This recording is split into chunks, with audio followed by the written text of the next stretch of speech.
how to make a wormhole potion in Terraria. So you cannot craft this unless you gather specific materials from different biomes.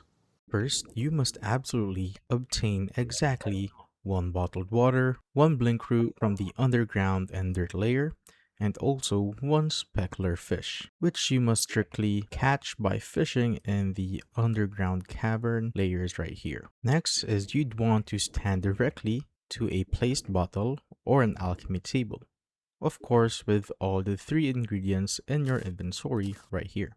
And as you can see, when I go close to a alchemy table, I now have the ability to craft the wormhole potion. So as you can see, I can craft 3 wormhole potions since I have 3 bottled water and 1 of each of the blinkroot and specular fish. So I'm just going to craft it just like that, and now I have the wormhole potion.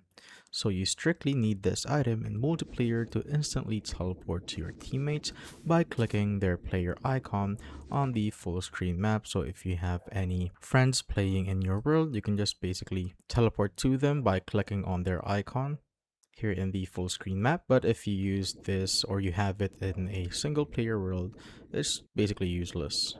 That is how you basically make a wormhole potion in Terraria.